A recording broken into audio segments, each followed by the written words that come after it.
పోయింది. అయ్యా మీరు చల్లగా ఉండాలయ్యా, మీ మేలు మర్చిపోలేను. నా పిల్ల పెళ్లి కోసం కొన్నానయ్యా. రేపు నిశ్చితార్థం ఉంది. నగలుంటేనే నిశ్చితార్థం అని అబ్బాయి వాళ్ళు వాయిదా వేశారయ్యా.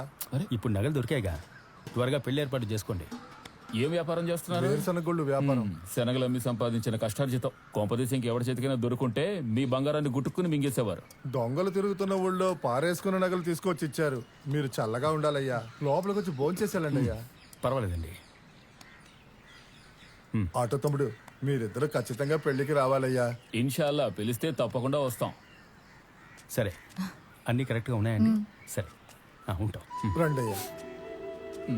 వస్తాం. మంచిది.